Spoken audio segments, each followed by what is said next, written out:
Bismillahirrahmanirrahim. Assalamualaikum warahmatullahi wabarakatuh.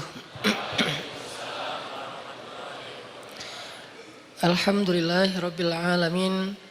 Alhamdulillahilladzi hadana lihada wa ma kunna linahtadiya laula an hadanallah. Asyhadu an la ilaha illallah wahdahu la syarikalah wa asyhadu anna Muhammadan abduhu wa rasuluhu la nabiyya ba'dah. Rabbana la tuzigh qulubana ba'da idh hadaitana wa hab lana min ladunka rahmah innaka antal wahhab.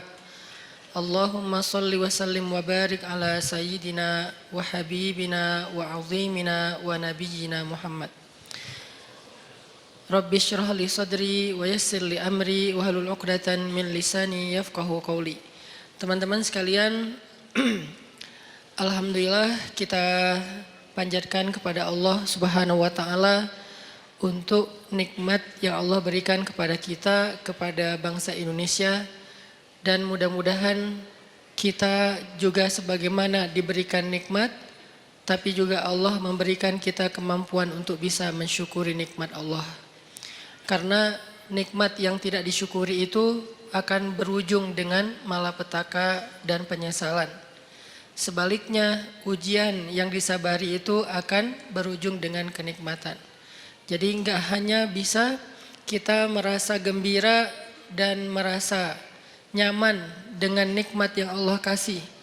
Karena nikmat yang Allah kasih kepada kita, kalau tidak diiringi dengan rasa syukur, dengan ekspresi syukur yang tepat, justru nikmat itu akan sedikit demi sedikit membawa kita kepada kehancuran.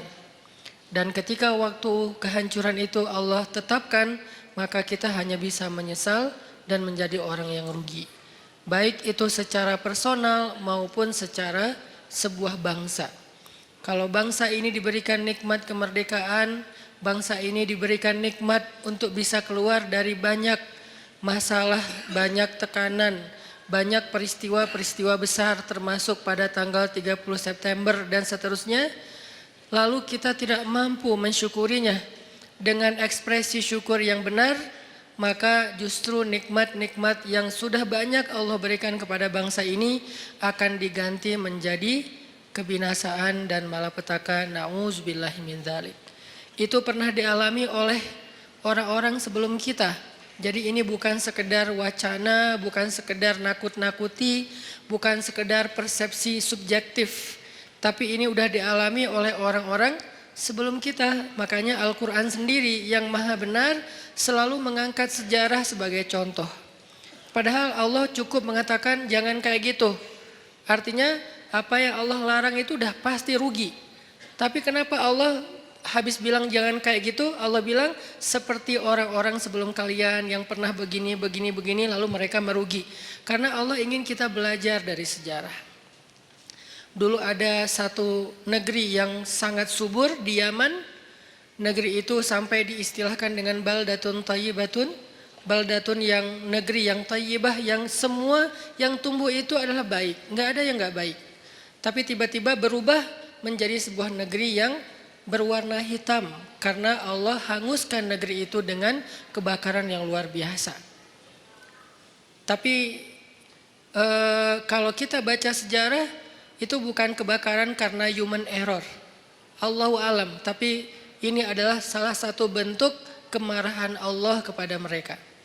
Ini artinya kita belajar untuk berekspresi tentang mensyukuri nikmat Allah Subhanahu wa taala, baik kita secara pribadi maupun kita secara bangsa, supaya Allah Subhanahu wa taala mendawamkan nikmat itu untuk bangsa Indonesia. Teman-teman yang dirahmati Allah, malam ini kita akan lanjutkan pembahasan atau obrolan kita pada pertemuan sebelumnya, yang waktu itu saya sempat bahas dengan tema diam. Kebenaran setelah pembahasan dengan tema diam ini, ada beberapa pertanyaan yang saya lihat di sosial media, terutama di komen postingan-postingan saya, yang menurut saya belum tuntas pemahamannya. Sehingga muncullah komen-komen yang ada yang sifatnya bertanya, ada yang sifatnya menyimpulkan. Kalau yang sifatnya bertanya buat saya itu sangat fair, karena namanya orang nggak paham maka dia bertanya. Tapi kalau yang sifatnya menyimpulkan lalu keliru, buat saya harus diluruskan. Nah, dari pembahasan diam atau pembahasan sabar atau pembahasan mengalah atau pembahasan jangan membalas keburukan dengan keburukan dan seterusnya, saya melihat kadang-kadang sebagian dari kita memahaminya tidak utuh, memahaminya tidak kondisional, tetapi mengeneralisir pemahaman itu dalam kasus apapun, dan ini tidak berlaku dalam Islam. Karena dalam Islam itu selalu ada yang namanya dawabit, detail masalah. Masalahnya apa dulu? Sehingga nggak boleh seseorang itu mengeneralisir sebuah jawaban kalau ternyata memang kasusnya berbeda. Kecuali hikmah ya, kalau hikmah boleh. Hikmah yang sama untuk kasus yang banyak. Contoh hikmah keutamaan istighfar. Ada yang datang bilang, saya belum dikaruniai anak. Apa ya yang harus saya lakukan? Banyak istighfar.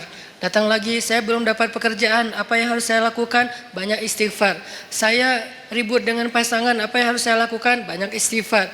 Kebun saya kering. Apa yang harus saya lakukan? Banyak istighfar. Dan seterusnya, itu hikmah. Kalau hikmah itu kayak mutiara. Dia punya banyak sisi dan semuanya bercahaya.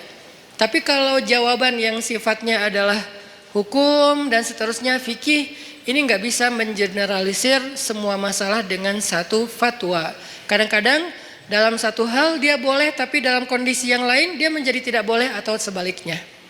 Nah, pemahaman tentang pembahasan kita bab diam kemarin, ketika kita menyimpulkan bahwa diam itu adalah pilihan orang-orang bijak, diam itu adalah baik, diam itu justru cara kita membela diri, gitu kan ya.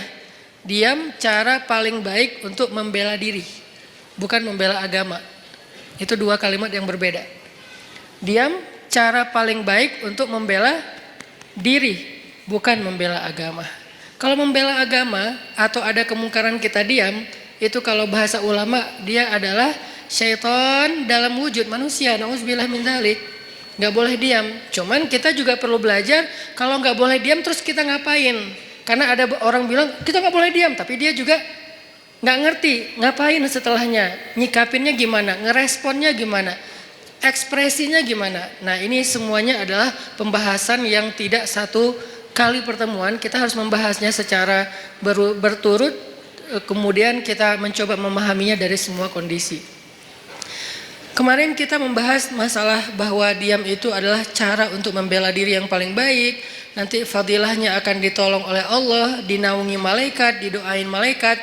Itu hanya berlaku kalau yang dicela, difitnah, dibully, dihina, apalagi dicaci, di hate speech adalah personal pribadi kita. Berlaku kalau yang dihina itu adalah pribadi kita. Walaupun tetap kemarin saya tegaskan, pilihan sikap bukan hanya diam. Kita boleh bersikap dengan merespon. Seperti yang saya cerita, ada Rachel dia merespon, tapi dengan cara agak easy going, santai gitu, nggak terlalu emosional. Itu juga boleh. Atau kita mengambil sikap menjelaskan, tabayun bahasa yang sering kita dengar, itu juga boleh. Atau kita mengambil sikap marah. Atau ada orang ya, jangan kita lah ya. Kalau dalam kasus ini ada orang mengambil sikap marah, dia tersinggung.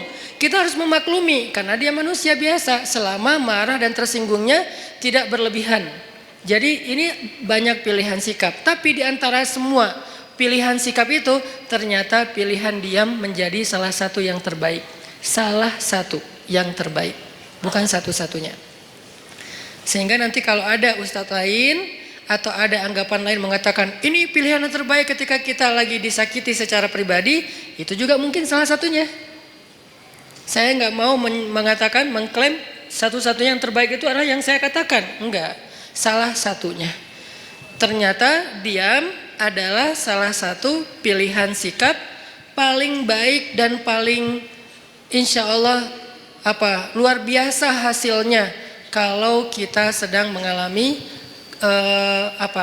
kezoliman terhadap diri kita secara pribadi. Tapi terhadap orang yang dalam tanggungan kita, keluarga kita, orang tua kita, pasangan kita, anak kita, saudara kita, bahkan saudara seiman kita, itu beda lagi. Karena kalau misalnya ada saudara seiman kita disakiti, kita diam, berharap terus nanti malaikat akan mendoakan kita, ini kayaknya ini agak klise ya. Enggak seperti itu pemahamannya. Kalau saudara seiman kita dizolimi, disakiti, maka berlakulah hadis Nabi, tolonglah saudaramu yang zalim atau yang terzolimi. Yang zalim atau yang terzolimi. Para sahabat bertanya, ya Rasulullah, menolong saudara kami yang terzolimi, kami mengerti, maklum, itu sesuatu yang semua orang insya Allah memaklumi. Maklum itu bahasa Arab, maklum. Tapi menolong saudara kami yang menzolimi, itu gimana? Kata Nabi, cegah dia dari perbuatan zalim, berarti engkau telah menolong dia. Ini artinya menolong saudara kita yang dalam keadaan terzolimi, teraniaya, difitnah, disakiti, kita boleh menolongnya, kita boleh merespon, kita boleh membela, tapi dengan cara-cara yang juga harus ada di dalam etika moralnya seorang yang beriman. Tapi kalau diri kita, maka contoh-contoh yang saya angkat kemarin rata-rata lebih ke sikap dia kalau dia pribadi yang disakiti. Ada siapa kemarin? Maryam. Ada Aisyah nanti di surat An-Nur. Ketika Aisyah dituduh selingkuh dengan Sofwan, Aisyah diam. Maryam dituduh berzina, nggak punya suami tapi punya anak, Maryam diam. Nah ini artinya yang dituduh, yang disakiti itu adalah personal orangnya, sehingga sikap orang itu adalah diam setelah dia mencoba untuk tabayun sewajarnya. Sekali, dua kali, setelah itu tidak dilanjutkan karena sudah dijelaskan, sehingga tidak berlanjut dengan perdebatan. Itu adalah tutorial diam dalam kondisi ketika kita sedang disakiti. Lalu bagaimana kalau misalnya yang dibully, yang difitnah, yang dicela, yang dihina itu adalah agama, bukan pribadi kita, tapi agama. Contoh yang bagian dari agama udah nggak bisa dipisahin itu pertama adalah masalah Allah sebagai Rabb, sembahan, pencipta, pemilik, pemelihara, harapan kita, tempat kita bergantung, pokoknya dengan segala keluasan makna Rabb. Kalaupun nggak utuh, agar mudah dipahami kita menyebutnya Tuhan. Walaupun itu bukan kalimat yang bisa menjelaskan secara utuh dari makna Rabb. Tapi setidaknya sedikit menjelaskan kepada kita, oh Allah berarti Tuhan. Kalau Allah sebagai Tuhan yang dicela gimana? Kalau Nabi sebagai Rasulullah, kekasih Allah, teladan kita, kekasih kita yang dicela gimana? Kalau syariat yang dicela gimana? Kadang-kadang bukan dicela secara langsung, tapi dibikin jadi tidak berharga. Itu juga mencela kan? Ada hal yang sakral dalam agama dibilang sesuatu yang biasa aja. Ini nih sesuatu pencelaan dengan cara yang tidak langsung terhadap agama. Nah, gimana kita responnya? Apakah kita diam? Apakah kita merespon? Terus gimana cara kita ngerespon? Itu yang akan kita bahas pada malam ini. Jadi bisa dibilang malam ini tuh kayak diam part 2 lah. Jadi masih tema yang sama, tapi kelanjutannya supaya kita dapat tambahan angle. Oh, kalau angle-nya gini ternyata sikapnya nggak sama, berubah lagi. Oh, ternyata kalau angle-nya ini hasilnya beda lagi gitu. Ini adalah kelanjutan dari pembahasan pada pertemuan kita yang sebelumnya.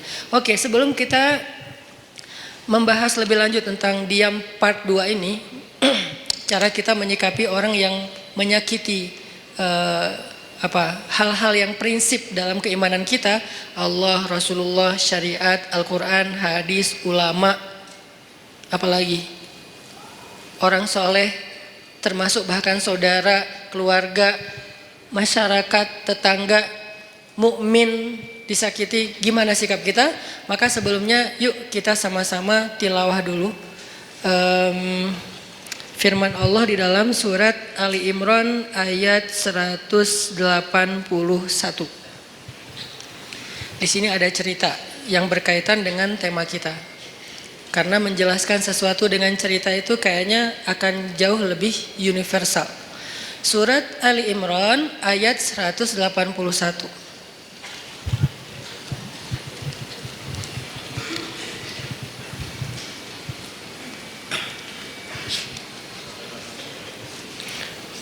181. A'udzu billahi minasy syaithanir rajim. Silakan.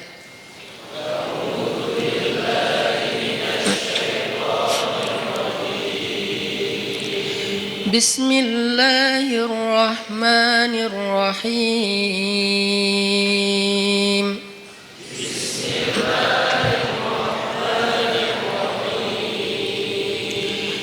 لقد سمع الله قول الذين قالوا إن الله فقير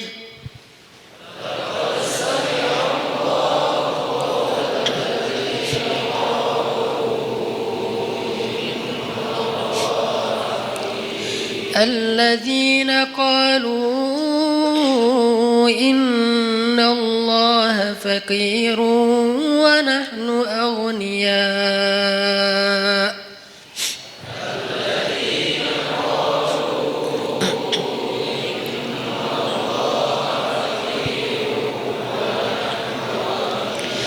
سنكتب ما قالوا وقتلهم الأنبياء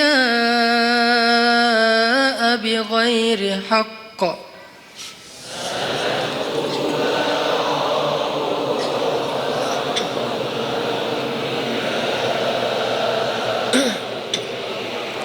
ونقول ذوقوا عذاب الحريق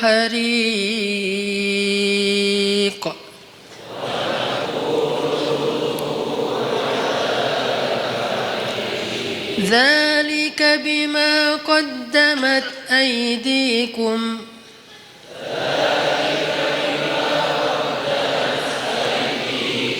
وأن الله ليس بظلام للعبيد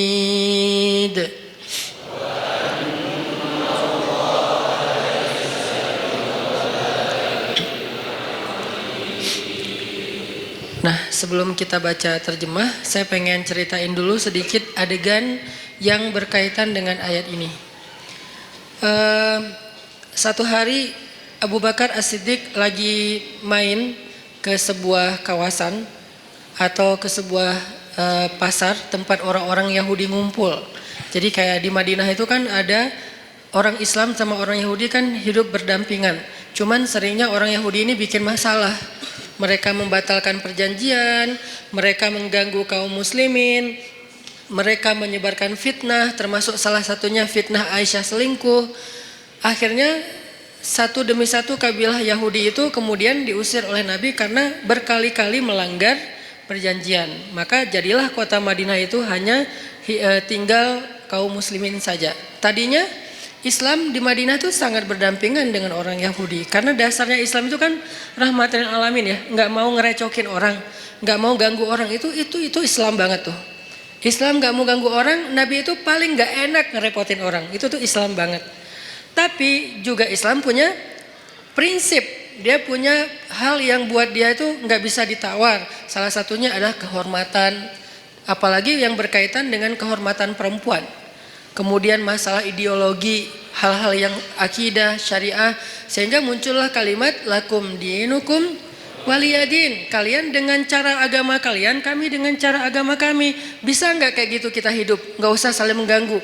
Bisa, oke. Tanda tangan perjanjian, jalan beberapa lama. Ternyata dilanggar sama orang Yahudi. Sekali dibiarin, diminta pertanggungjawaban 2 kali, kemudian Nabi menuntut 3 kali. Udah berkali-kali sampai puncaknya yang paling parah, misalnya kayak membunuh, mempermalukan perempuan muslimah, ini udah nggak bisa ditawar. Makanya diusir oleh Rasulullah SAW. Nah, waktu itu kaum Yahudi masih berdampingan dengan Nabi.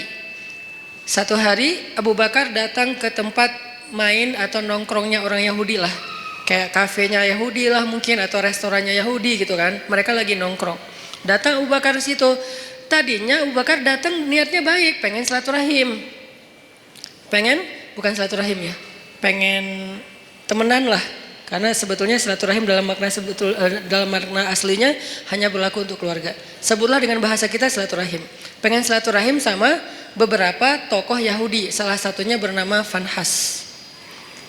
Nah, ketika sampai di tempat Fanhas nongkrong, Abu Bakar datang, terus Abu Bakar duduk dengan Fanhas, Abu Bakar ngobrol gitu sama Fanhas. Fanhas, kamu tahu kan Islam itu benar? Soalnya Fanhas ini siapa? Fanhas ini tokoh agama Yahudi yang memiliki ilmu sejarah yang bagus tentang nabi-nabi sebelumnya, yang dia membaca Alkitab, yang pasti di dalam Alkitab itu disebutkan tentang Nabi Muhammad. Makanya Abu Bakar ngobrol dengan Fanhas, baik-baik sih ngobrolnya. Fanhas, kamu tahu kan Islam itu benar? Kamu tahu kan Muhammad itu utusan Allah sesuai dengan yang kamu baca di dalam literasi kamu? Kata Fanhas, ya emang kenapa? Terus kenapa kamu nggak ikut aja, nggak beriman? Cuma nanya doang gitu, bukan maksa. Apa jawaban Fanhas? Bagaimana saya mau mengikuti sebuah agama yang Tuhannya itu miskin, yang Tuhannya itu fakir, dan dia membutuhkan harta dari kita. Ketika dia berfirman, "May yuqridullaha qardan hasana." Itulah bedanya orang yang kufurnya kufur fikrah, intelektual, dengan kufur karena dia nggak paham. Kalau orang yang kufur nggak paham, kita toleran banget. Orang-orang yang nggak suka dengan syariah karena dia nggak paham, kita toleran banget. Ya udah, nggak apa-apa, nggak maksa. Dia nggak mau menjalankan syariat, nggak apa-apa. Tapi kalau dia mempengaruhi orang lain dengan sebuah propaganda, dengan framing negatif, dengan hal-hal yang membentuk opini publik yang salah, nah ini dalam Islam perlu diluruskan. Kalau di dalam masyarakat lingkungan bangsa kita tuh kayak beberapa tokoh sekuler liberal, salah satunya yang kemarin sempat ramai bilang menghafal Quran udah nggak penting gitu kan. Ya mungkin dia kurang baca sejarah juga menurut saya, padahal itu sejarah yang paling simpel sih, nggak harus jadi ahli. Bahwa di masa Nabi selain udah ada penghafal Quran, Nabi juga menyuruh sahabat untuk menulis Al-Quran. Udah ada penghafal Quran banyak, ada Ibnu Mas'ud, ada Ibnu Abbas, ada Ibnu Umar, ada banyak sahabat penghafal Quran yang hidup di masa Nabi. Tapi tetap aja Nabi nyuruh nulis Al-Quran. Atau sebaliknya, udah ada yang nulis, tapi tetap aja Nabi memotivasi mereka menghafal Al-Quran. Jadi ada yang menghafal, ada yang menulis. Cuman belum dijilid kayak gini. Ini namanya mushaf. Kalau belum dijilid namanya nuskhah. Kalau udah dijilid namanya mushaf. Sudah satu jilid. Sehingga dari Al-Fatihah sampai Al-Ikhlas, An-Nas, udah ada di sini semua gitu. Baik berbentuk fisik ataupun berbentuk platform digital kayak yang di handphone dan seterusnya. Dulu di masa Nabi belum dijilid, masih lembaran-lembaran yang terpisah. Ada yang ditulis di kulit binatang, ada yang ditulis di pelepah pohon, ada yang ditulis di batu. Sehingga sahabat-sahabat itu mendapatkan Al-Quran nggak utuh 30 juz. Lagian kan Al-Quran belum turun 30 juz kan? Baru turun sejuz, 5 juz, 10 juz, kan bertahap tuh. Sampai akhirnya turun total sebelum Nabi wafat 30 juz. Sehingga sahabat kalau baca Quran ada yang cuman di rumahnya itu 2 lembar. Ya udah itu aja terus yang dibaca, soalnya dia nggak hafal. Ada sahabat yang baca Quran 1 juz, ya udah itu aja yang dihafal, yang dibaca. Baru kemudian dijilid pada masa Abu Bakar As-Siddiq atas inisiatif dari Umar bin Khattab. Kata Umar, ya Abu Bakar, kenapa nggak kita jilid aja Al-Quran supaya nggak berceceran di mana-mana? Kata sahabat yang lain, ya Umar, gimana kita mau melakukan sesuatu yang tidak dilakukan Nabi? Ini pertanyaan sering muncul kan sekarang. Ngapain kita lakukan sesuatu yang nggak dilakukan Nabi? Kata Umar, seandainya Nabi masih hidup, pasti Nabi akan mengatakan ini baik. Kalau bahasa orang yang lebih fanatik lagi sekarang, tapi kan Nabi nggak melakukan. Seandainya itu baik, kenapa Nabi nggak ngelakuin? Berarti apa yang Nabi nggak lakuin berarti nggak baik. Nah ini nih pemikiran nggak terbuka. Umar itu orang yang sangat open minded banget. Sehingga dia banyak nyampein gagasan-gagasan yang justru kayak sesuatu yang baru gitu di zaman itu. Lalu akhirnya setelah disyurakan oleh para sahabat, mereka sepakat bahwa ini baik, maka dilakukanlah proses penjilidan Al-Quran pertama di masa Abu Bakar. Kemudian diulangi lagi, lebih teratur lagi di masa Utsman bin Affan, karena di masa Utsman itu ada semacam polemik soal tata cara membaca Al-Quran karena banyaknya orang non-Arab yang masuk Islam, lalu mereka salah dalam membaca ayat-ayat secara huruf, secara baris. Kalau baris saja masih mending, ini hurufnya salah. Kenapa huruf bisa salah Ustadz? Karena dulu Al-Quran itu tulisannya nggak ada titik. Kalau sekarang kita nyebut Arab gundul itu nggak ada baris ya. Kalau dulu tuh lebih gundul lagi. Bukan hanya nggak ada baris, tapi nggak ada titik. Jadi shin dengan sin itu sama-sama nggak punya titik. Shad dengan dot itu sama, nggak ada titik. Lo dengan to sama, nggak ada titik. Ba, ta, sa sama, nggak ada titik. Jadi linusabbita bihi fuadak bisa dibaca linubayyina bihi fuadak. Jauh kan? Linusabbita bihi fuadak, untuk kami teguhkan hatimu dengannya. Bisa dibaca linubayyina bihi fuadak, untuk kami perjelas maksud di dalam hatimu dengannya. Itu jauh banget perbedaannya. Kenapa? Karena tidak ada titik. Akhirnya banyak orang non-Arab yang masuk Islam di masa Utsman salah membaca huruf. Jadilah Al-Quran itu agak banyak kesalahan. Dan itu rame yang membaca dengan cara yang salah. Akhirnya Utsman berinisiatif untuk mengumpulkan lagi cara baca yang tadinya 10 huruf menjadi 1 huruf. 1 huruf menjadi 10 qiraat dan seterusnya. Itu pokoknya rumit lah pokoknya. Sejarahnya rumit. Intinya di zaman Nabi itu udah ada smartphone dalam bentuk tulisan di lembaran-lembaran. Atau kenapa tetap dianjurkan menghafal Quran? Ini jawaban paling logis menurut sejarah. Belum lagi nanti ada jawaban dari sisi spiritual. Bahwa menghafal Quran itu fadilahnya luar biasa. Kita tuh dapat mahkota di padang mahsyar. Hanya orang yang tidak beriman atau ragu dengan janji Allah dan Rasul yang gak peduli dengan hal kayak gini. Bahwa nanti dia akan pakai mahkota cahaya di padang mahsyar. Dia bisa menyelamatkan 10 keluarganya. Gak bisa nyelamatin saudara kita, keluarga kita 10 orang dengan membawa smartphone. Di padang mahsyar, ya Allah, di smartphone saya nih ada Al-Quran, boleh gak saya selamatin keluarga saya? Jangankan keluarga, mantan aja gak bisa. Coba gimana? Jadi emang ada fadilah tertentu, walaupun kita mungkin yang ngomong kayak gini juga belum tentu hafal Al-Quran dengan ayat yang banyak. Tapi setidaknya saya tuh selalu respect banget sama yang menghafal Al-Quran dan menganjurkan. Sampai anak saya sekarang, 3-tiganya sekolahnya khusus tahfiz. Karena saya berharap mereka nggak seperti saya, yang baru serius ngafal Quran pas udah gede. Mereka harus tuntas dulu Al-Quran, sisanya boleh belajar sains, belajar apapun lah. Kan dulu ulama-ulama saintis Islam itu hafiz ya rata-rata ya. Jadi kayak ngafal Quran tuh bukan buat mereka, bukan karena mondok, bukan jurusan agama. Itu emang udah kayak jadi jadi budaya yang soleh di antara masyarakat Islam. Aisyah pondok tahfiz, Maryam pondok tahfiz yang pulangnya sebulan sekali. Yang saya cerita, saya juga kadang-kadang bete gitu, gak bisa ketemu anak, tapi harus sabar.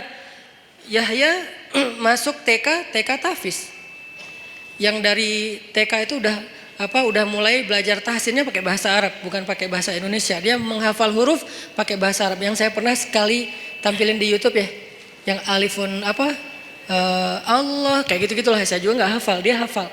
Artinya saya respect banget dan berharap banget anak-anak menghafal Quran untuk nyelamatin saya nanti di akhirat gitu. Karena saya ngerasa kayak siapa tahu kalau saya belum pantas masuk surga dan belum cukup amalnya, disyafaatin oleh pastinya setelah Rasulullah SAW adalah anak yang hafiz. Gak bisa pakai smartphone, gak bisa pakai Google Drive untuk menyelamatkan keluarga kita di padang mahsyar. Apalagi dapat mahkota. Tapi menyimpannya di smartphone, Google Drive, boleh-boleh aja, ikhtiar kita untuk memudahkan mendapatkan Al-Quran ketika mau dibaca. Gak masalah pakai smartphone, cuman menghafal dia pasti punya kelebihan sendiri. 1 huruf yang dihafal itu pasti beda. Nah ini adalah orang-orang yang pemikirannya membahayakan, ngaco. Nah Fanhas sama. Orang-orang yang tidak beriman tapi dia mempengaruhi orang lain dengan kesalahpahaman terhadap kebenaran. Itulah Fanhas. Sehingga dia mengatakan Allah itu fakir, kami itu kaya. Dan itu bukan kata saya loh ya, kata Fanhas. Orang-orang yang awam kan gampang percaya yang gini-gini. Karena Allah berfirman, "May yuqridullaha qardan hasana fayudha'ifahu ad'afan katsira." Siapa yang meminjamkan harta terbaiknya kepada Allah, nanti Allah ganti berlipat ganda. Kalimatnya meminjam. Makanya saya kan pernah posting, yuk kita pinjamkan harta kita kepada Allah. Ada yang komen kan, Allah kok minjam? Ini Ustadz makin lama makin aneh ngomongnya, ngelantur ke sana kemari. Itu bukan kata-kata saya, kata Al-Quran. Tapi kalimat meminjam di sini bukan Allah nggak punya harta. Apa maksud dari kalimat meminjam di sini? Allah pengen ngejamin bahwa harta kita itu nggak hilang, cuma dipinjam bentar, entar dibalikin lagi. Itu maksudnya. Kalau Allah minta kan berarti hilang dong.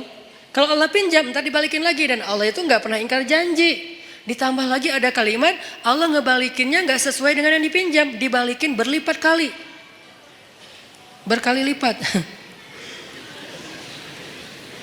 Karena tadi kebalik jadi kebalik juga kata-katanya, dibalikin berkali lipat. Nah di situ juga dikritisi sama si Vanhas. Kata Vanhas, kalau gitu Allah menggunakan sistem riba dong. Kan kita nggak boleh riba. Allah melarang kita riba, tapi dianya sendiri pakai cara riba. Gara-gara dia lagi butuh duit, nggak punya harta, minjam ke kita, biar kita mau, akhirnya dia pakai cara riba. Nggak fair dong Allah kalau kayak gitu. Marah Abu Bakar. Langsung ditonjok sama Abu Bakar Vanhasnya. Gubrak. Wah, Abu Bakar aja yang selama ini kalem, diam aja.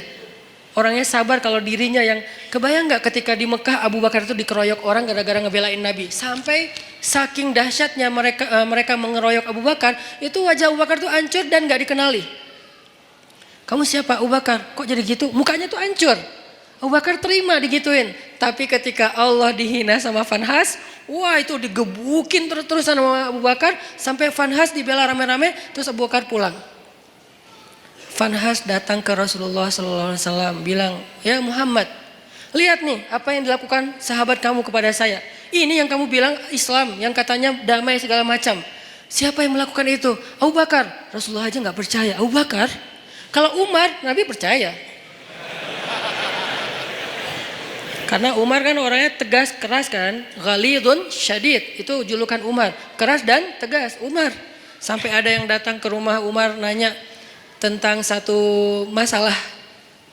Kata Umar, kenapa kamu tanya ke saya? Kan ada Rasulullah di tengah-tengah kita. Jadi nggak boleh nanya fatwa hukum tentang agama kepada seseorang ketika ada Nabi di situ, tuh nggak boleh. Salah fatal. Sama kayak kita ada ulama, nanyanya yang bukan ulama, nggak boleh nanya ke ulama aja. Makanya ketika kita nanya tentang agama bukan ke ulama, padahal di bangsa Indonesia ini banyak ulama, kita tuh udah salah. Jadi nanya aja udah salah, pasti jawabannya lebih salah. Walaupun benar tetap salah. SOP-nya nggak kayak gitu. Nah ada orang datang ke Umar nanya tentang agama. Kata Umar, kenapa kamu nggak nanya ke Rasul? Masa nanyanya ke saya? Kata dia, saya udah datang ke Rasul. Terus apa jawaban Rasul? Jawaban Rasul saya nggak berkesan. Maksudnya kayak bukan itu yang saya harapin. Dia kayak maksa gitu, pengen jawaban sesuai harapan dia. Kan ada orang kayak gitu kan. Nanya pengen nemu jawaban sesuai harapan. Kalau nggak nemu, nanya lagi ke ustadz yang lain. Sampai nemu yang mengatakan, oh ya udah ini halal. Baru dia bilang, tuh kan kata saya juga. 9 ustadz bilang haram, 1 ustadz bilang halal, dia ambil yang 1. Nah ini masih mending lah sesama ustadz. Ini mah Rasul. Rasul udah kasih jawaban, tapi saya nggak cocok gitu. Makanya saya tanya kepada kamu. Menurut saya kamu bijak. Dipuji-puji Umar. Apa yang dilakukan Umar? Kata Umar, ya udah tunggu sebentar ya. Dia masuk, keluar bawa pedang. Udah dihunuskan pedangnya. Bukan bawa pedang dalam sarungnya, dihunuskan pedangnya. Ini nih jawaban saya nih, langsung kabur tuh orang. Itu Umar. Karena Umar tersinggung, dianggap sebagai orang bijak, sementara Rasul aja ditolak. Itu penghinaan buat Rasul dan penghinaan buat Umar sendiri. Makanya Umar langsung ngeluarin pedang, orangnya kabur. Tapi ini yang melakukan Abu Bakar, bukan Umar.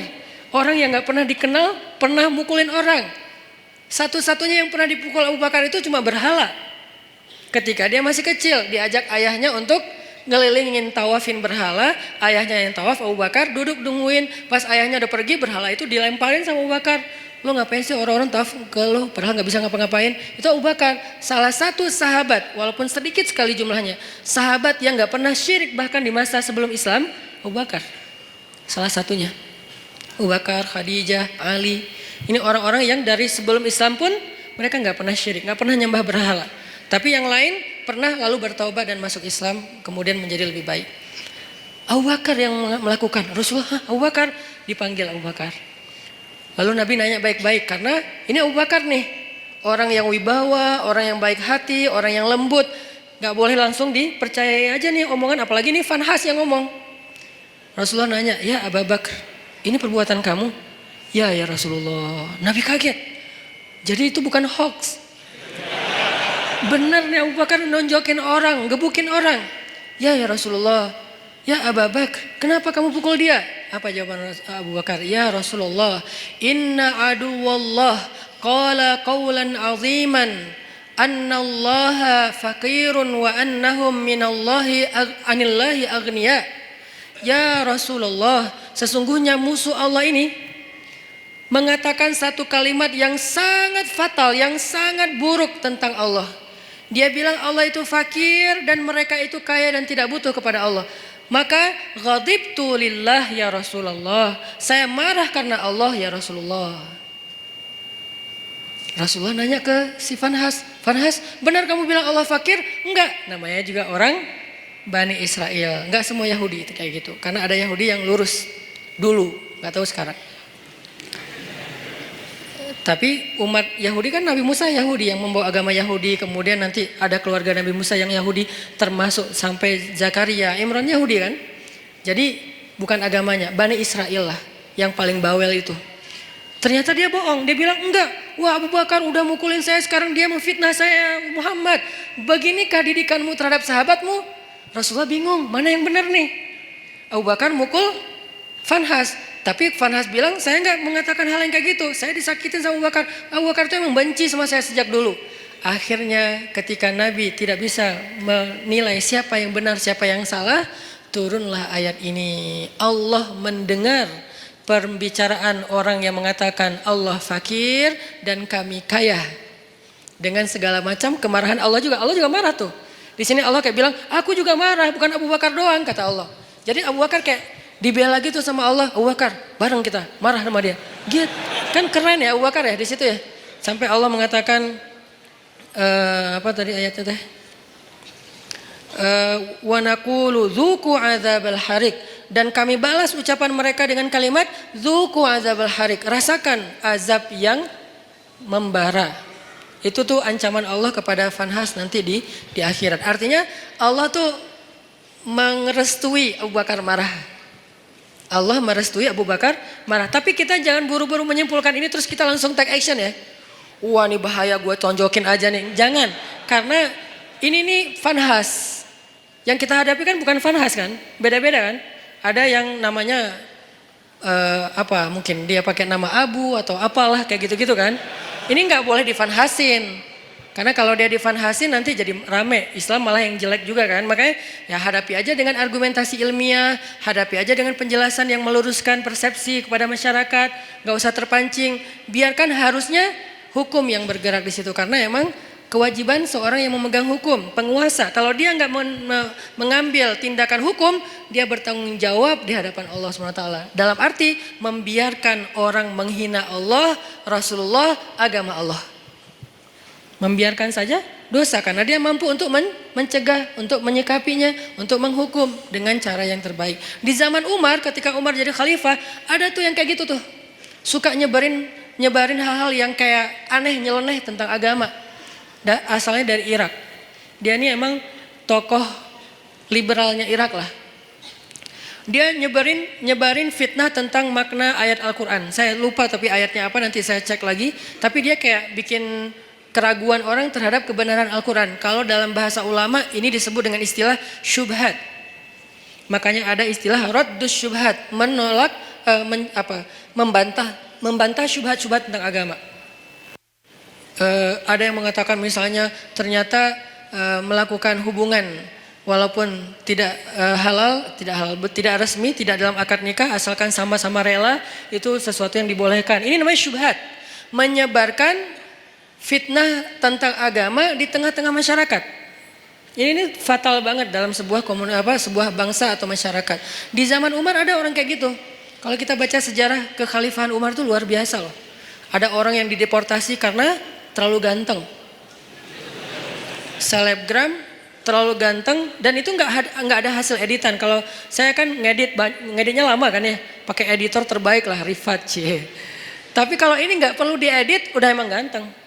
Rambutnya ikal sepundak, keren banget. Sampai saking gantengnya dia, cewek-cewek nggak mau nikah kecuali sama dia. Kan kasihan banget cowok yang lain ya. Nggak mau nikah kecuali sama dia. Sampai ada cewek-cewek bikin syair tentang dia, kayak bikin lagu gitu tentang dia, di aransemen dengan cara-cara yang berbeda-beda. Ada syair isinya gini, seandainya tempat tidurku hangat bersama dengan dia. Coba, syair jahiliyah namanya. Aku ingin tempat tidurku terasa hangat bersama dia. Sampai gitu terdengar oleh Umar. Nauzubillah, kata Umar, innalillah, astagfirullah. Umar kan suka keliling-keliling gitu kan. Pas dengar itu Umar nanya kepada kayak kabinetnya, siapa cewek itu? Dia fansnya. Siapa cowok yang disebut di situ? Itu. Akhirnya dipanggil cowok itu ke tempat Umar. Kemudian Umar melihat, ganteng. Emang ganteng gitu. Kenapa kok cewek senang sama dia? Gantengnya di sebelah mana ya? Akhirnya Umar berkesimpulan yang buat dia makin ganteng itu emang mahkotanya adalah rambut. Rambutnya adalah mahkota. Akhirnya, kamu tahu kesalahan kamu apa? Apa wahai Amirul Mukminin? Kamu terlalu ganteng. Salah saya apa? Kan saya takdirnya lahir seperti ini, Ci. Ya udah sekarang kamu harus dikurangi kegantengannya sedikit biar nggak jadi fitnah. Itu tuh di zaman Umar ada yang kayak gitu kejadiannya. Coba kayak gitu-gitu aja diurus oleh negara loh.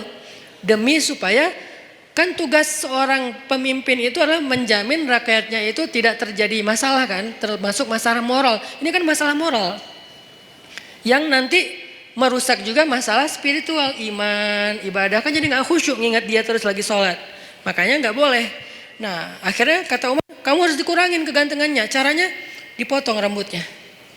Astagfirullahaladzim, digundul, dipotong sampai habis. Akhirnya ini hak saya gimana? Hak kamu adalah kamu akan dibayar oleh negara. Gara-gara dipotong rambut dibayar oleh negara. Akhirnya dia dipotong rambut. Besok datang lagi. Karena rambutnya udah habis kan, malu kan rambut udah habis. Dia pakai sorban. Datang ke Umar. Kata Umar, ini lebih ganteng. Ternyata pakai sorban malah lebih keren lagi gitu. Aduh Umar bingung nih gimana diapain. Masa dibuka sorbannya, kasihan mempermalukan. Islam itu menjaga banget hak orang lain. Gak mau mempermalukan. Dia tetap rambutnya dihabisin. Tapi jangan dibiarin kelihatan orang banyak. Karena itu malu. Soalnya itu kayak aib kalau di Arab rambutnya pelontos gitu itu aib. Sehingga akhirnya dikasihlah sorban. Malah makin ganteng. Umar bingung. Akhirnya Umar memutuskan dia harus dideportasi ke sebuah kampung yang isinya nenek-nenek. Kampung itu nenek-neneknya pas dia datang, gitu. Kan parah juga nih nenek-nenek. Akhirnya dia dideportasi ke luar negeri yang kampungnya isinya orang ibu-ibu tua. Yang dia atas tindakan itu dia digaji oleh pemerintah. Ini adilnya Islam, hukum tegak tapi fair. Hukum tegak tapi fair. Dia nggak hanya dideportasi terus biarin dalam keadaan terlunta-lunta, enggak. Dia dikasih gaji oleh pemerintah. Tapi dia sendiri di tempat yang terasing. Tiba-tiba ibunya di kota Madinah datang ke Umar dan mengatakan, celaka engkau wahai Amirul Mukminin. Kenapa saya celaka ibu? Kata Umar. Karena engkau duduk bersama anak-anakmu, putra-putramu, dan engkau bersama dengan mereka dalam keadaan nyaman, bahagia, tapi engkau memisahkan saya dengan putra saya. Siapa putra ibu? Fulan underscore Fulan. Oh yang selebgram itu? Iya. Ya udah ibu maunya apa? Saya jauh dari putra saya kangen dengan putra saya. Kamu tahu nggak sih rasanya kangen gitu kan? Terus gimana maunya ibu? Saya pengen ketemu putra saya. Ya udah akhirnya diputuskan oleh Umar, ibunya juga ikut dengan anaknya tinggal di sana dibiayai oleh negara. Itu tuh masa kekhalifahan Umar sampai hal-hal kayak gitu diurus. Termasuk laki-laki yang dari Irak tadi, orang sekuler Irak yang pengen ngacak-ngacak pemikiran umat Islam tentang Al-Quran. Dia mengatakan ini lihat nih ayat nih kayak gini-gini. Tapi dia ngomongnya kemana? Dia ngomongnya di pasar, bukan di majelis para ulama. Bukan di masjid, di pasar. Karena kalau di pasar kan jarang ada ulama nih. Sehingga orang percaya aja sama dia, sama omongannya. Dipanggil sama Umar. Tahu nggak kesalahan kamu apa? Apa? 2. 1. kamu sudah menyebarkan fitnah agama di tengah-tengah masyarakat sehingga mereka ragu tentang Al-Quran. 2, kalau kamu nggak ngerti ayat itu harusnya kamu tanya kepada ulama, bukan nanya kepada orang awam. Atas kesalahan yang fatal ini maka saya hukum kamu dengan dicambuk. Karena dia udah nyebarin banyak fitnah. Orang sampai ragu nggak mau lagi baca Quran. Orang menganggap Al-Quran itu nggak otentik segala macam. Itu kan banyak kan obrolan orang sekuler tentang kayak gituan. Akhirnya dicambuk dan diancam. Kalau kamu masih melakukan hal yang sama, maka saya akan berikan hukuman yang lebih berat. Akhirnya dia pulang ke Irak dan sejak itu dia taubatan nasuha. Itu terjadi. Nah, Vanhas kayak gitu banget. Yang nyebarin fitnah tentang agama Allah. Allah fakir, Allah itu riba dan seterusnya. Sehingga akhirnya Allah turunkan ayat tadi dan Allah membela Abu Bakar As-Siddiq. Nah, kalimat yang saya pengen kita renungkan dari kalimatnya Abu Bakar itu apa? Ghadibtu lillah ya Rasulullah. Saya marah karena Allah ya Rasulullah. Apa pelajarannya di sini? Ternyata Islam itu juga menganjurkan marah. Menganjurkan cinta, menganjurkan maaf, menganjurkan sabar, menganjurkan tersinggung, menganjurkan marah, menganjurkan membalas. Ada semuanya, tapi kondisinya berbeda-beda, konteksnya berbeda-beda. Kalau kita salah konteks, nggak jadi ajaran Islam lagi. Itu yang harus kita pelajari. Jadi bukan hanya agama cinta, tapi juga ada anjuran untuk supaya kita marah dalam kondisi tertentu. Bagaimana nggak marah ketika ada seorang perempuan muslimah dihina, dibuka auratnya, dilecehkan, masa kita nggak marah? Rasulullah aja marah ketika ada perempuan muslimah lagi belanja di masjid, di pasar, belanja di pasarnya Yahudi, terus dilecehkan sama cowok-cowok anak muda Yahudi. Diapain? Roknya tuh diikat pakai tali, digantung ke tiang gitu. Pas dia jalan kan kesingkap karena ketarik tali kan, sehingga auratnya kelihatan. Dia malu, nangis, dibela, digunting tuh tali sama seorang laki-laki pemuda muslim, digunting talinya. Marah orang-orang Yahudi yang ngeprank si cewek ini nih. Mereka bilang, lo nggak usah ikut-ikutan, ini bukan urusan lo, ini saudari saya muslimah, saya harus membela sesama orang yang beriman. Lagian kalian zalim, ini kan kejahatan moral, kalian nggak punya akhlak kepada perempuan, nggak menghargai perempuan. Terjadi adu mulut lama-lama karena dia sendiri dikeroyok meninggal. Udahlah menghina perempuan, membunuh laki-laki yang mencoba membela perempuan tadi. Nabi langsung marah. Langsung dikumpulkan bala tentara yang kuat-kuat oleh Nabi menuju kepada kabilah itu, dikepung tuh kabilahnya. Setelah dikepung, Nabi memberi mereka kesempatan, 2 pilihan. 1 pergi, 2 perang. Ini namanya marah fisabilillah. Jadi ada jomblo fisabilillah, ada mutusin fisabilillah, ada balikan fisabilillah, semuanya ada fisabilillahnya. Apa maksud saya fisabilillah? Ada jalan yang dibolehkan oleh Allah, ada kondisi yang dibolehkan oleh Allah. Jomblo fisabilillah itu kayak gimana? Jomblo yang sabar, yang tetap istiqomah, yang gak berputus asa dengan berbuat dosa, itu tuh fisabilillah banget. Jadi itu bukan bahasa-bahasa nyeleneh. Justru itu sebuah ungkapan sederhana yang di dalamnya tuh terkandung banyak hikmah yang saya harapin kayak gitu. Jadi bukan jihad fisabilillah. Jihad fisabilillah ada juga jihad fisabilillah taghut. Orang yang berjihad bukan karena Allah. Begitu juga dalam urusan yang lain. Ghadibtu lillah ya Rasulullah. Saya marah karena Allah ya Rasulullah. Berarti apa? Di antara cabang-cabang iman adalah emosi. Perasaan cinta, perasaan malu, perasaan takut, perasaan marah, itu semuanya bagian dari iman. Kalau ada orang mengatakan iman itu hanya cinta, sampai ada kalimat, ya Allah kalau saya beribadah karena saya penginkan surga, tutup surga itu dari saya. Kalau saya beribadah karena saya takut neraka, masukkan saya ke neraka. Saya beribadah hanya karena cinta kepadamu. Ini membentur-benturkan 2-3 hal yang sebetulnya 3-tiganya baik.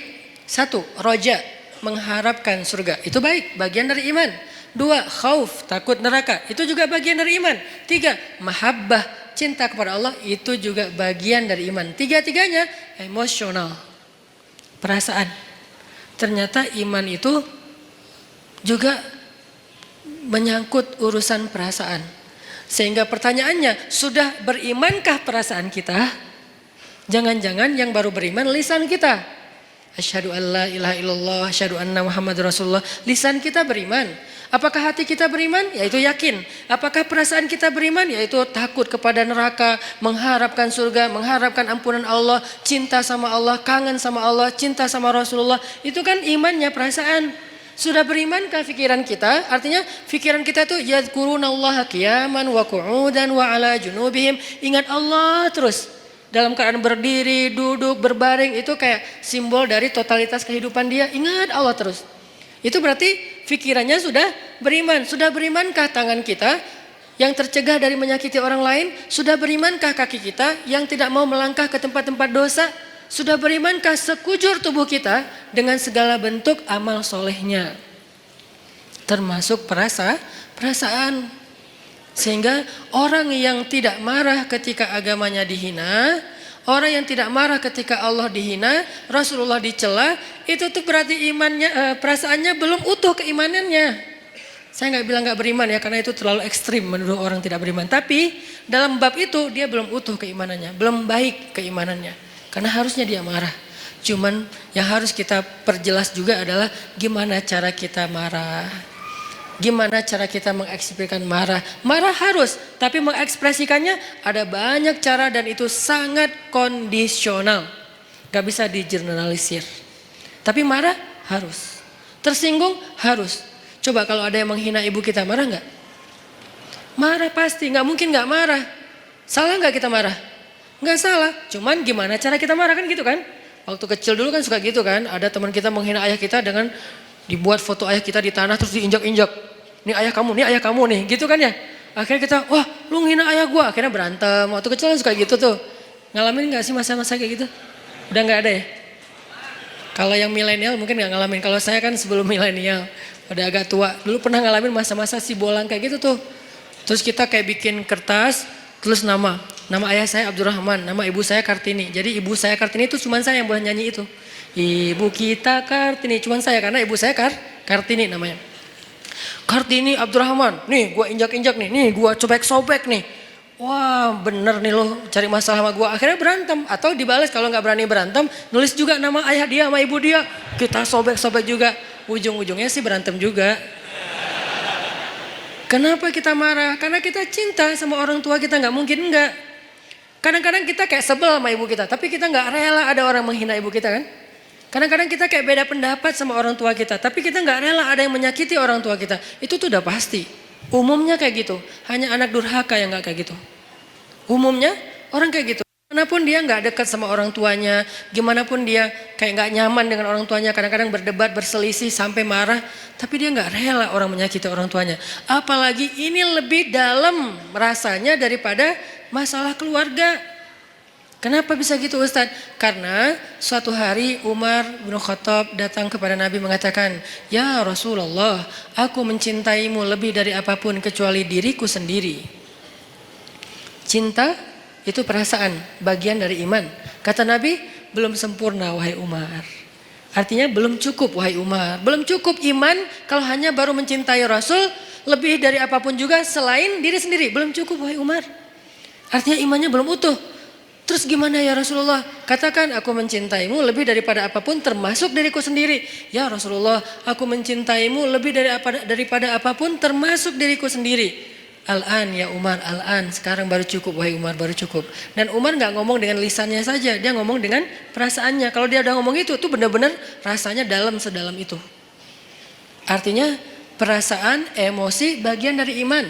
Sehingga yang harus kita syahadatkan dalam tanda petik, yang harus kita islamkan, yang harus kita cas terus keimanan dalam diri kita, bukan hanya wawasan di kepala kita dengan duduk di taklim, bukan hanya lisan kita dengan mengucapkan kalimatan thayyibah, tapi juga termasuk rasa, perbuatan, akhlak, semuanya harus ditanya, sudah berimankah diri kita? Sudah berimankah akhlak saya? Sudah berimankah pandangan saya? Karena pandangan orang yang beriman tidak akan melihat aurat. Pandangan orang yang beriman tidak akan melihat yang dosa. Nanti di atas mereka ada yang lebih dahsyat lagi. Jangankan aurat orang lain, aurat sendiri aja gak mau ngelihat. Siapa dia? Ali bin Abi Thalib. Aurat sendiri aja gak ngelihat. Coba, kebayang gak tuh? Ya gak usah dibayangin juga sih. Aurat sendiri gak mau ngelihat. Saking Karamallahu wajhah, saking mulianya wajah dan matanya Ali bin Abi Thalib. Aurat sendiri nggak mau lihat. Dalam peperangan dia duel sama musuh, kemudian dia menebas kaki musuhnya dengan pedang Ali, lalu tersobeklah pakaian laki-laki tersebut dan kelihatan pahanya. Ali langsung palingkan wajahnya, nggak mau ngelihat paha musuh. Coba. Padahal lagi perang tuh, bukan lagi jalan, lagi kayak kena motor atau apa misalnya sobek, enggak. Dan itu cowok. Kebayang gak cewek? Kalau kita cewek, ini cowok. Artinya ya apa sih, teman doang atau apa gitu kan ya. Walaupun ada sebagian yang mengatakan paha bukan aurat. Kalau yang mengatakan paha bukan aurat berarti adegan itu bukan paha, lebih dari itu. Kalau yang mengatakan paha itu aurat berarti kejadian itu hanya sebatas paha. Dua-duanya pendapat ulama dan kita hargai. Yang jelas Ali gak mau ngelihat, langsung memalingkan wajahnya. Nah musuhnya kan curang, di mana-mana kan di film juga yang fiktif. Yang namanya antagonis selalu curang kan? Gak ada yang antagonis tapi baik hati, itu namanya bukan antagonis, hero. Dia pasti curang. Begitu Ali sebagai superhero-nya balik arah, dia nyerang, curang kan? Tapi Ali, yang digituin Ali gitu, salah orang. Ali balik arah, justru pedangnya tuh lagi siaga. Begitu dia nyerang, diputerin lagi tuh pedang, putus leher musuh tersebut. Dan itu musuh bukan orang biasa, legendnya orang Mekah. Yang sahabat-sahabat gak berani duel sama dia. Diam semuanya. Ali yang berani. Siapa yang mau menantang saya? Diam sahabat yang lain. Kata Ali, gak ada yang bangkit. Ya Rasulullah saya. Kata Rasulullah, Ali duduk. Duduk aja Ali. Gak ada cowok di antara kalian yang berani nantang saya. Marah kan Ali digituin kan ya. Sahabat-sahabat diam. Kenapa gak ada yang bangkit? Itu tuh terkenal Amru. Orang yang paling jago berpedang di antara orang Mekah. Belum pernah kalah sama sekali. Jadi benar-benar menang KO terus gitu. Amru yang menantang. Dia, Ali bilang, ya Rasulullah saya. Ali, aku gak tega kalau sesuatu terjadi sama kamu. Rasulullah aja kayak ngerasa Ali gak bisa ngalahin dia. Ali diam, tapi gergetan banget. Siapa yang berani nantang saya? Atau kita pulang aja nih, udah beres. Akhirnya, ya Rasulullah, jangan biarkan dia menghina Islam. Biarkan saya menghadapi dia, Allah yang akan menolong saya. Ali hati-hati ya. Ya Rasulullah, datanglah Ali. Akhirnya tarung dan Ali menang telak dalam pertarungan waktu itu. Ini nih karamallahu wajah. Matanya itu mata yang beriman. Telinganya telinga yang beriman. Lisannya lisan yang beriman. Wajahnya wajah yang beriman. Gimana wajah yang beriman? La tahkiranna minal ma'rufi syai'a walau antalqa akhaka biwajhin taliq. Janganlah kalian ngeremehin amal soleh walaupun kecil, walau sekedar bertemu dengan saudaramu dengan wajhun, wajah, bahasa Arab jadi bahasa Indonesia, wajah yang apa, sumringah, wajah berseri-seri, wajah yang happy. Jangan ketemu teman kita cemberut aja. Kamu kenapa? Enggak, emang muka saya emang kayak gini. Nah, kalau itu beda ya. Tapi berusaha untuk tersenyum, itu tuh wajah beriman. Jadi wajah aja, ada wajah beriman, ada yang wajah tidak beriman. Wujuhu yauma idzin muswaddat, gitu ya kurang lebih. Pokoknya wajah mereka hari itu dalam keadaan tertutup debu, dalam keadaan apa? Alaiha ghabarah, dalam keadaan tertutup debu, dalam keadaan hitam legam. Itu wajah orang kufur. Sedangkan orang yang beriman wajahnya bercahaya, wajahnya happy, wajahnya bahagia dari sejak di dunia. Wajah kita sudah berimankah? Kemudian apa lagi? Hati kita sudah berimankah? Perasaan kita sudah berimankah? Tangan, kaki kita sudah berimankah? Rambut kita sudah berimankah? Dan seterusnya, semuanya. Gimana rambut yang beriman Ustadz? Nabi melarang kita untuk membuat rambut yang terlalu ditipisin sebelah ya, sampai tinggal di atas doang gitu kan. Itu dalam Islam dilarang. Berarti rambut yang beriman yang nggak kayak gitu. Kalau ditipis sedikit nggak apa-apa, tapi ini tipisin habis tinggal gini doang.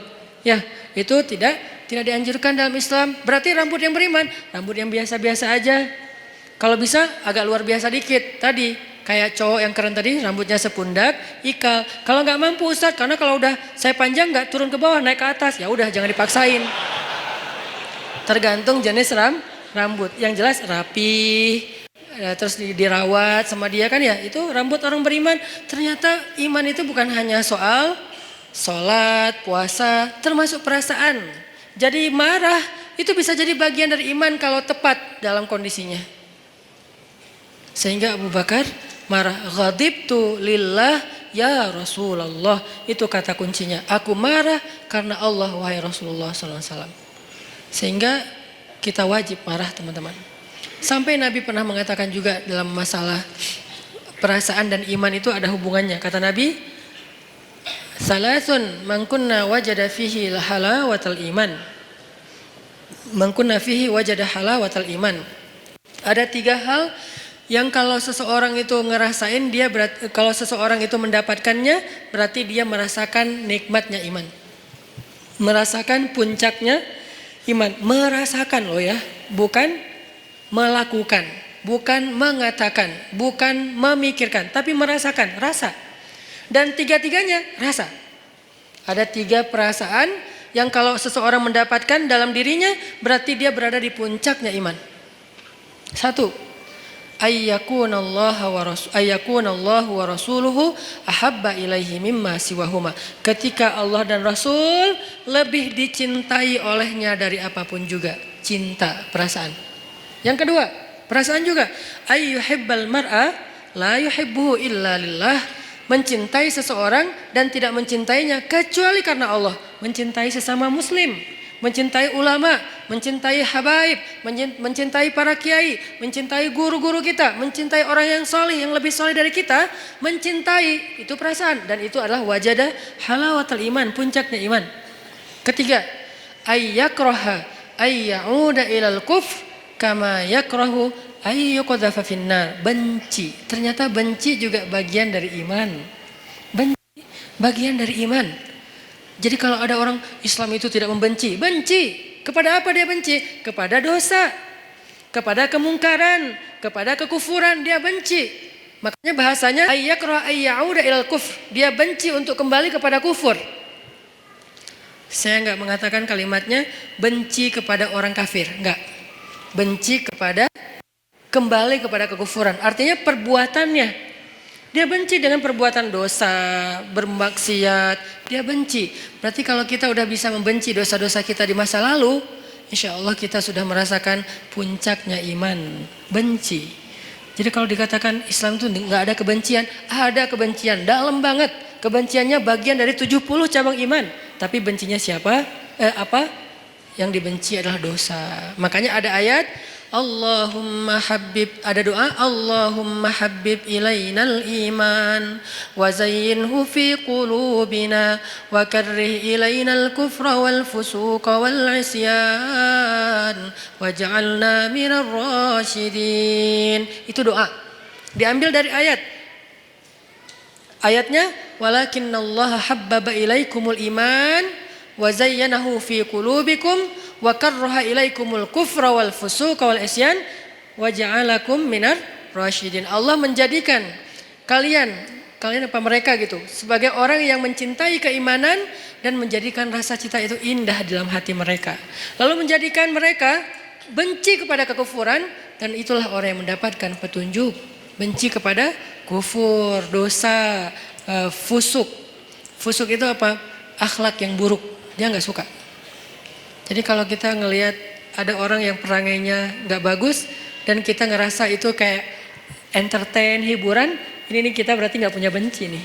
Jangan benci orangnya, benci perangai perbuatan yang buruknya. Orangnya nggak ada, ini lain lagi ceritanya. Karena orang bisa berubah kan? Kalau keburukan dari zaman iblis sampai nanti kiamat, ya tetap namanya keburukan. Yang benar sudah jelas, yang buruk sudah jelas. Tapi kalau orangnya bisa berubah. Pagi dia kufur, malam dia mukmin. Pagi dia setan, malam bisa jadi malaikat. Makanya jangan membenci orangnya. Siapa tahu suatu saat dia berubah. Tapi membenci perbuatannya wajib, bagian dari iman. Ada orang yang memperolok-olok agama. Ya kita benci perbuatannya, orangnya kita serahkan kepada Allah. Kalau perlu kita doain, ya Allah beri dia petunjuk. Tapi perbuatannya wajib kita benci. Jangan sampai perbuatan memperolok-olok agama malah kita ketawain seolah-olah itu hiburan. Berarti kita nggak punya benci fisabilillah. Makanya ada marah fisabilillah, ada benci fisabilillah, ada cinta fisabilillah, ada takut fisabilillah, ada kangen fisabilillah, kangen siapa?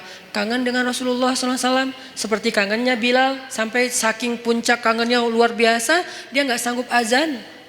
Saking kangennya nggak sanggup azan. Kalau kita azan biasa aja gitu kan, mungkin semangat, tapi nggak sampai bikin kita nggak bisa ngucapin asyhadu anna Muhammadan Rasulullah. Nggak kuat Bilal ngomong itu. Kenapa? Kalimat itu dia ucapkan dulu ketika Nabi masih hidup dan mendengar. Kalau Bilal azan, Nabi senyum-senyum. Sekarang Nabi udah nggak ada, udah nggak kuat. Udahlah saya nggak bisa. Langsung turun, langsung duduk, diganti sama sahabat yang lain. Itu kangen fisabilillah. Apakah kita punya kangen fisabilillah?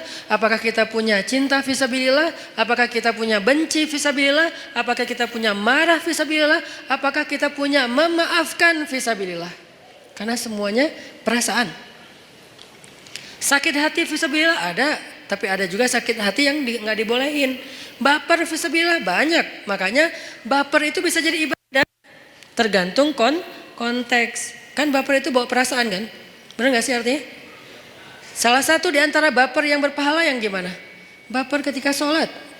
Allahu Akbar. Idza waqa'atil waqi'ah. Udah mulai baper tuh. Bawa perasaan. Begitu disebutkan tentang orang-orang yang golongan kiri, wah udah nggak kuat lagi. Dia nangis, dia gemeteran, saking gemeteran lututnya nggak kuat menanggung beban tubuhnya, dia tersungkur, tersungkur, lalu dia sujud, sujadan, dia sujud, wabukiya, dan dia menangis dalam sujudnya. Siapa dia? Umar bin Khattab, orang yang paling baper dalam sholatnya. Kalau udah baca ayat-ayat kiamat di dalam sholat, Umar baper banget. Makanya ada baper yang negatif, ada baper yang positif. Sehingga semua itu soal perasaan teman-teman. Untuk itu kita perlu belajar. Wah saya sedih nih, saya kecewa nih, saya tersinggung nih, saya marah. Nah yang terakhir pertanyaannya gimana cara kita mengekspresikan kemarahan kita Ustadz? Kalau yang dihina itu Allah, Rasulullah, Islam, bahkan orang tua kita, keluarga kita, apa yang harus saya lakukan? Jangan membalas keburukan dengan keburukan, itu prinsipnya. Tadi dibacakan di sholat isya kita, idfa billati hiya ahsan. Balaslah dengan cara yang lebih baik, walaupun kita marah. Lalu bagaimana dengan cerita Abu Bakar As-Siddiq? Tapi di situ bukan hanya ada satu tokoh, ada Fanhas. Nah, apakah kita tahu persis yang kita hadapi itu Fanhas? Jangan-jangan kita menjudge Fanhas banget ini, padahal dia bukan Fanhas. Dia bisa jadi adalah orang Badui yang mengencingi Masjid Nabawi. Kan itu juga perbuatan yang menghina Islam kan? Dia datang ke Masjid Nabawi, dia buang air kecil di situ. Lalu Umar udah siap-siap tuh, saya penggal nih kepalanya nih, saya penggal nih. Kata Rasulullah, ya Umar, mahlan, tunggu Umar. Ya Rasulullah, dia udah menghina masjid, dia menghina agama kita dan segala macam. Dia tuh masuk ke masjid buang air kecil loh. Lebih dahsyat. Nabi kemudian mengatakan, tunggu, jangan ganggu dia. Maksudnya kalau sahabat langsung nyuruh dia pergi kan terganggu, soalnya dia lagi menyelesaikan hajatnya kan, kepotong kan terganggu kan, sakit. Akhirnya beresin dulu, tunggu. Udah beres, yuk kita cari air, ambil air, bersihin. Udah disiram sama sahabat, dipanggil dia sama Rasulullah. Kamu dari mana? Dari kampung ini. Oh pantesan. Dia tuh orang pedalaman yang tidak tahu peradaban. Di tempat dia, semua tempat itu toilet. Karena buat mereka tuh kan biasa aja. Maaf ya, di beberapa tempat kita ngelihat kadang-kadang orang buang air sembarangan kan.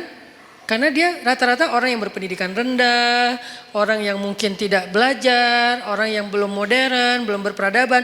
Buat dia biasa aja kayak gitu, malah kadang-kadang gak malu. Nah laki-laki ini kayak gitu kondisinya, orang jahil, orang badui, orang pedalaman, gak pernah belajar. Dia gak tahu kalau ini tempat suci, dia buang air aja di situ. Ditanya sama Nabi dari mana? Dari tempat ini. Oh kamu tahu gak ini tempat apa? Gak tahu. Ini tuh rumah ibadah kami, di sini kami menyembah Allah, kami belajar, kami duduk di sini, kami menjaga kesuciannya. Tadi kamu sudah mengotori tempat ini. Oh saya nggak tahu, saya nggak ngerti, maafin saya ya nggak apa-apa. Terus Nabi ngobrol panjang lebar sama dia, sampai saking baiknya Nabi bisa membuat dia terkesan dengan obrolan Nabi, akhirnya dia masuk Islam. La ikraha fiddin, tidak ada paksaan dalam agama, tapi yang ada ta'liful qulub, membujuk hati. Kemarin pas saya jalan ke Korea, saya ngobrol sama Chan, sama sekali saya nggak mau ngomongin Islam di depan dia kalau dia belum bertanya. Tapi alhamdulillah sepanjang saya di sana nggak ngomongin Islam sama sekali. Pas pulang baru semalam dia posting foto-foto kita di sana, dia bilang sekarang saya merasa tertarik untuk belajar Islam setelah bertemu dengan Ustadz Hanan dan keluarga. Ternyata kok asik banget, santai, saya nggak dipaksa, saya nggak dimarah-marahin. Pas saya salah membeli makanan Korea, apa namanya teh? Apa? Bukan samyang.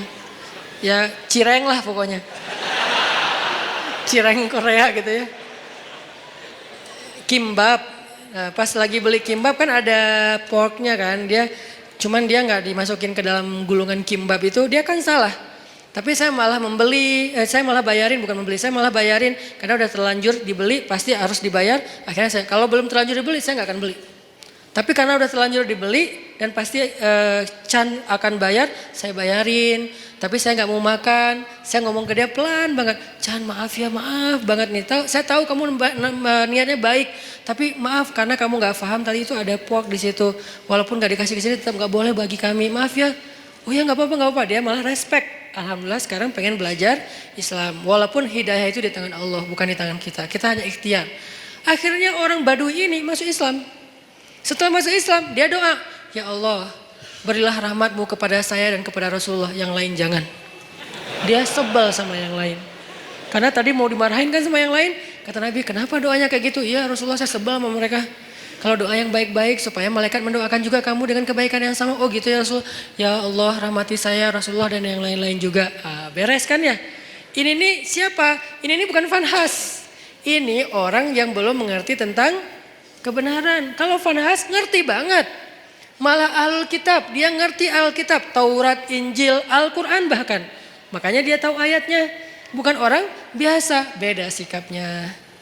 Kalau kepada orang kayak gitu, kita memberitahu. Ada orang yang bertanya atau komentar karena dia nggak ngerti, kita jelasin, kita luruskan kalau bahasa saya di komen. Bukan saya marahin, saya luruskan. Kadang-kadang ada teman-teman yang niatnya baik, pengen bela saya tapi malah marah-marah. Saya juga berharap jangan. Ini Ustadz Hanan, malu nggak lo? Jangan ngomong kayak gitu. Ini mempermalukan orang. Saya juga cuma ngomong kalau ini tentang saya diam. Kalau tentang Rasulullah, saya luruskan. Kayak gitu bahasanya, saya pilih diksi yang tidak menjudge. Sehingga nanti sikap kita mudah-mudahan mewakili wajah Islam. Walaupun nggak sempurna, soalnya kita manusia biasa ya. Islam sempurna banget tapi kita nggak sempurna. Setidaknya kita udah berusaha untuk menampilkan wajah Islam terbaik yang kita mampu. Orang baru tertarik. Nah, idfa billatihi ahsan. Balaslah dengan cara yang lebih baik. Ada di surat apa itu? Coba kita buka surat Fussilat surat ke-41 ayat 34. Idfa billati hiya ahsan. Kalau kita bisa membalas keburukan orang dengan cara yang lebih baik. Maksud cara yang lebih baik itu gimana Ustadz? Bisa jadi orangnya kita pahamkan. Itu kan cara lebih baik kan? Dia menghina Islam, kita nggak menghina dia. Kita nggak menghina agamanya, kita pahamkan. Oh ini maksudnya. Kalau dia nggak bisa juga, kita coba kebaikannya dengan cara lain. Kadang-kadang ada kebaikannya bukan dengan pemahaman, dengan narasi. Kita kasih dia hadiah kalau ada yang kenal dengan dia. Minimal kita senyumin dulu, minimal kita nasehatin dengan diam-diam lewat DM atau apapun lah. Pokoknya jangan sampai kita mencela, mendebat, ngebully rame-rame dengan nge-replay komennya dia. Kasihan, kadang-kadang dia nggak ada niat mencela, cuman karena nggak paham, akhirnya di replay banyak ratusan replay, semuanya menjat dia. Saya kasihan kadang-kadang kayak gitu. Padahal niat saya tadi pengen meluruskan, tapi di bawah tuh wah macam-macam. Walaupun niatnya baik, tetap caranya belum tepat. Sehingga balaslah dengan billatihi ahsan. Hasilnya apa kalau kita bisa konsisten kayak gitu? Hasilnya فَإِذَا بَيْنَكَ فَإِذَا الَّذِي بَيْنَكَ وَبَيْنَهُ عَدَاوَةٌ كَأَنَّهُ وَلِيٌّ حَمِيمٌ. Bisa jadi kalian yang tadinya bermusuh-musuhan dengan cara idfa billati hiya ahsan, membalas dengan yang baik, dia akan menjadi waliyun hamim, pelindung yang sangat setia. Menjadi kawan baik, menjadi sahabat karib, menjadi pelindung yang setia, yang loyal. Itu hasil cara kita marah. Boleh marah tetap, tapi ekspresikan marah itu dengan cara-cara yang justru melahirkan kebaikan. Satu. Cara yang kedua, kalau misalnya kita nggak mampu, ini kan yang paling ideal nih. Saya nggak mau memberikan solusi ideal doang, sementara saya juga nggak selalu bisa kayak gitu. Dan saya manusia biasa. Nanti kalau sesekali teman-teman ngelihat saya di sosial media, kadang-kadang kepancing, itu karena Hanan Ataki itu manusia, bukan malaikat. Yang saya omongin di sini nggak semuanya mampu saya amalkan. Makanya saya kasih beberapa alternatif. Yang paling tinggi, idfa billati hiya ahsan. Itu haqqa tuqatih, sebenar-benar takwa. Kalau nggak mampu haqqa tuqatih gimana ya Rasulullah, kata sahabat. Kalau nggak mampu haqqa tuqatih, sebenar-benar takwa, Allah berfirman di surat At-Taghabun, fattaqullaha mastata'tum. Bertakwalah kepada Allah semampu kalian. Allah aja kayak gitu coba. Pertama disuruh apa? Sebenar-benar takwa. Dalam kasus ini sebenar-benar takwa adalah balaslah keburukan dengan kebaikan. Itu sebenar-benar takwa. Yang paling ideal udah. Tapi kan kadang kita mampu, kadang enggak kan? Kadang-kadang kita memang benar-benar mampu dan kita kayak takjub gitu. Kok saya bisa ya membalas keburukan dengan kebaikan. Di komen negatif, di hate speech kita balas makasih. Kadang bisa. Kadang orang ngomong baik-baik kita malah marah-marah. Namanya juga manusia. Naik turun imannya. Kalau iman lagi naik jadi malaikat. Kalau lagi turun jadi setan. Kan gitulah kita ya. Sehingga Allah tahu banget lah kita tuh manusia biasa. Sehingga setelah Allah bilang ittaqullaha haqqa tuqatih, bertakwalah dengan sebenar-benar takwa. Salah satu kasusnya adalah balaslah dengan yang lebih baik. Allah katakan fattaqullaha mastata'tum. Kalau nggak bisa maka bertakwalah kepada Allah semampu kalian. Di akhir surat At-Taghabun. Jadi dua ayat ini saling mengutuhkan. Nah dalam kasus semampu kita gimana? Coba teman-teman buka Al-An'am.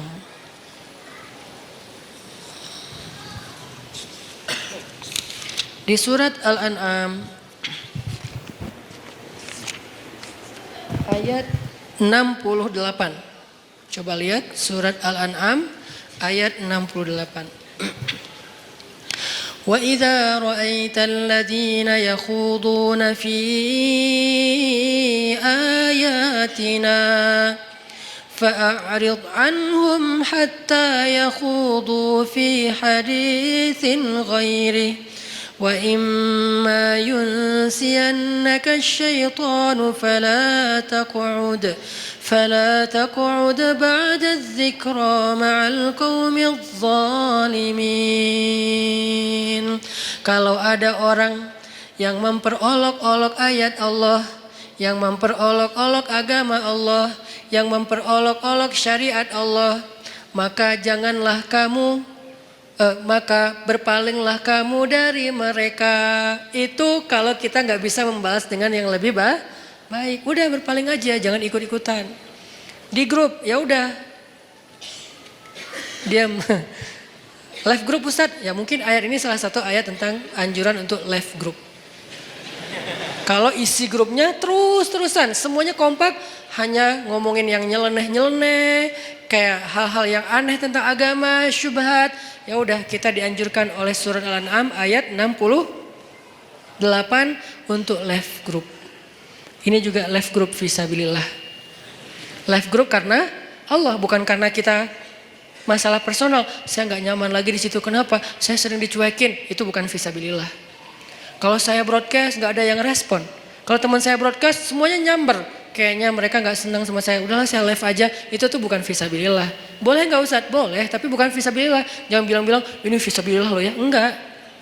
Tapi kalau isinya gibah, isinya fitnah, isinya berita bohong, isinya mencela, isinya hal-hal yang nggak penting, bukan nggak penting, hal-hal yang dosa, maka kata Allah, a'rid hanhum, tinggalkan mereka. Tinggalkan mereka dalam konteks sosmed, live group, unfollow, atau minimal gak usah terlibat. Terus kata Allah, kalau setan membuat kalian lupa dengan anjuran ini, anjuran untuk pergi ninggalin mereka, maka janganlah kamu tetap di situ ketika kamu ingat. Sampai tegas banget Allah suruh pergi. Kalau kita lupa nih, soalnya kan kita manusia biasa. Mereka ngomong segala macam, kita diam aja. Tapi kita nggak pergi. Nah kalau kita pas ingat, aduh oh iya ya ini udah ngomongin tentang agama yang aneh-aneh nih. Ya udah deh saya pergi. Nah pergilah kalau kalian tidak mampu untuk memperbaiki keadaan itu. Ini. Jadi kalau kita nggak bisa memberitahu dengan baik-baik, nggak bisa menjelaskan, kadang-kadang kita kalah jumlah, kita sendiri yang lain rame-rame, dan mereka kayak kuat banget argumentasinya, sombong pula. Kalau argumentatif doang masih bisa lah, tapi ini disertai dengan sombong kan susah ya. Udah tertutup hatinya, udahlah pergi aja, nggak usah diladenin debatnya. Itu cara kedua. Kalau nggak bisa, idfa billati hiya ahsan. Dua cara inilah yang disebut dengan ittaqullaha haqqa tuqatih. Nggak mampu ya Allah, ittaqullaha mastata'tum, semampu kali. La yukallifullahu nafsan illa wasaha. Itu teman-teman obrolan kita tentang moral yang dikaitkan dengan iman, bab diam part kedua atau jilid kedua, supaya kita paham kapan kita harusnya diam, kapan kita harusnya marah, kapan kita harusnya emosi, takut, benci, suka, segala macam itu ada babnya tersendiri supaya tidak salah. Mudah-mudahan ini bisa memperbaiki perilaku kita, behavior kita. Karena saya berharap dakwah saya ini bukan hanya jadi wawasan. Kalau dakwah yang bisa menambah wawasan, teman-teman mendengar ceramah saya sedikit wawasannya. Lebih banyak wawasan dengar ceramah Ustadz Adi Hidayat, Ustadz Abdul Somad.